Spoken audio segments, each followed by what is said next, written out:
Hello friends, কেমন আছো সবাই? আশা করি সবাই ভালো আছো, আমিও ভালো আছি। তো আমি নিয়ে এসেছি দুর্গা পুজোর ব্লগ। হ্যাঁ, ঠাকুর দেখতে যাও, চলো তোমাদের সামনে ব্লগটা শেয়ার করা যাক।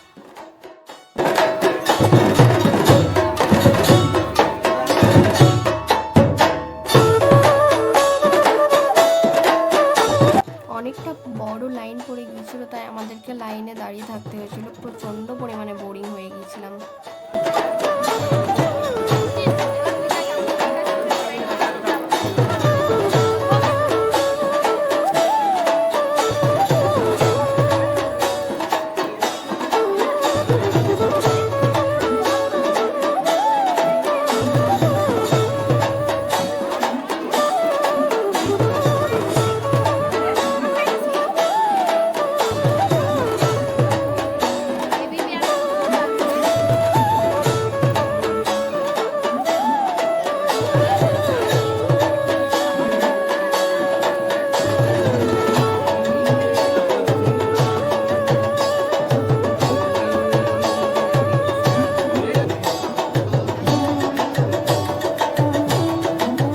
দিয়েছিলাম তোর বাবা সব মিথ্যেগুলো সত্যি দিয়ে দিয়েছিলাম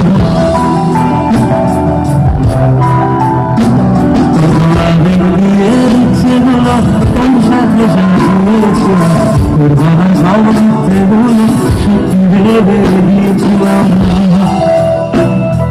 তাই বুঝি কি করলে শেষে তোর মতো কি দাবি করে মিথ্যে ভালোবাসে তাই বুঝি কি করলি শেষে তোর মতো কে দাবি করে মিথ্যে ভালোবাসে অনেক তুই তোর স্মৃতি ছাড়া আমার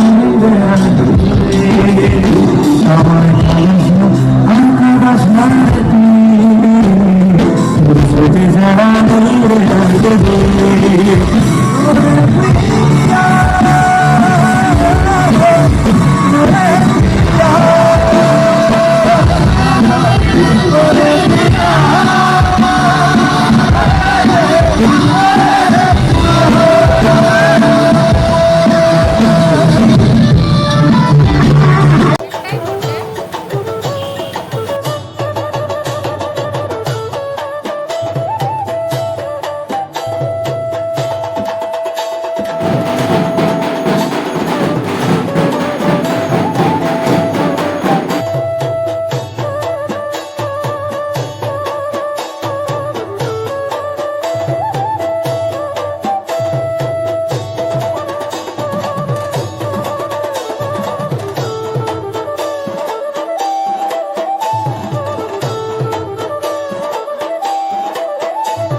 চলো তোমাদেরকে কেশবদের প্রোগ্রামটা একটু দেখিয়ে দিই। কারণ সেদিন তোমাদের মতো মানুষেরা না থাকলে আজকে এই মঞ্চে আমার দাঁড়ানো হতো না, আমার নামটুকুও থাকতো না। আমি সেদিন রিয়েলাইজ করেছি যে জীবনে যতদিন বাঁচবো, ঈশ্বর আমায় পাঠিয়েছেন যেভাবে লড়াই করে বাঁচবো, সেদিন যদি শেষ হয়ে যেত তাহলে আজকের এই আনন্দটা হতো না। এই কথাটা বলার কারণ এটাই, দর্শক আসলে আমার অনেক বন্ধুরা আছে যাদের জীবনে প্রচুর কষ্ট আছে, কখনো ব্যক্তি জীবন, কখনো ভালোবাসা, কখনো ফিনান্সিয়াল, কখনো ফ্যামিলি, বা কখনো তার কাজ কর্ম চাকরি ব্যবসা ঘটেল। কিন্তু একটা সময় বিশ্বাস করুন আমার পকেটেও পয়সা ছিল। একটা সময় আমার বাবা আমাকে বিশ্বকর্মা পুজোর দিন সারা বছর অপেক্ষা করতে ওই দিনটায়, বাবার অফিসে বিশ্বকর্মা পুজো হতো, সেখান থেকে ফেরার সময় ট্রেনে করে ফিরতাম, হাবড়া স্টেশনের মানে রাস্তার পাশে কিছু দোকান থাকতো, ছোট ছোট দোকান, যেখান থেকে আমাকে একটা জিন্সের প্যান্ট, একটা গেঞ্জি, একটা বেল্ট, একটা ডিওডোরেন্ট কিনে দিতে হতো। এটাই আমার সারা বছরের খুশি। ডেফিনেটলি ড্রেসেস অনেক ছিল, তবে আমার তখন ইচ্ছে হতো যে আমি কবে বড় হব আর কবে নিজের শখ পূরণ করবো। আজকে আমি আমার শখ পূরণ করি, আমার বাবা মায়েরও শখ পূরণ করি। আর এটা তখনই পসিবল হয়েছে যখন সেই হেরে যাওয়া রাতের পর তোমরা আমায় বাঁচিয়ে ফিরিয়েছে এবং আমাকে লড়াই করতে শিখিয়েছে। তাই তোমাদের বলবো, জীবনে যেদিন হেরে যাবে, পরের দিন একটা নতুন শুরু করে দেখো, সেই শুরুটা তোমাকে স্টার বানিয়ে দেবে। মিলিয়ে নিও আমার কথাটা।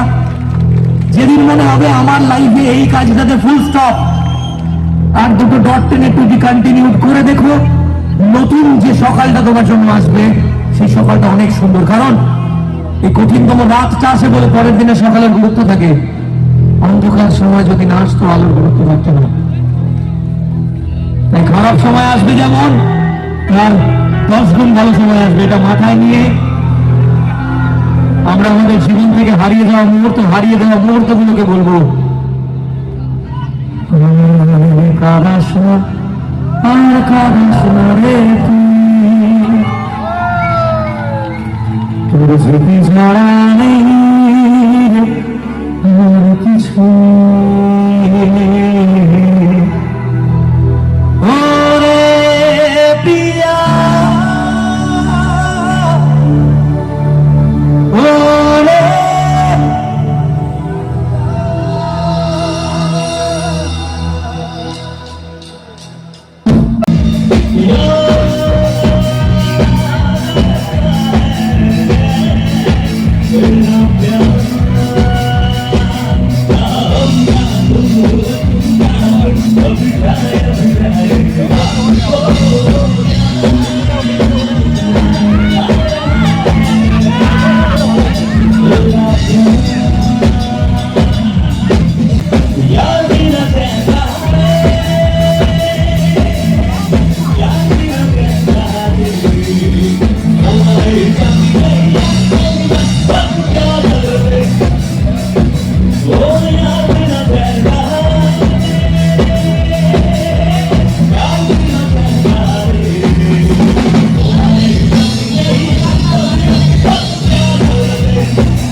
হ্যাঁ, যেটা তুমি এরকম করে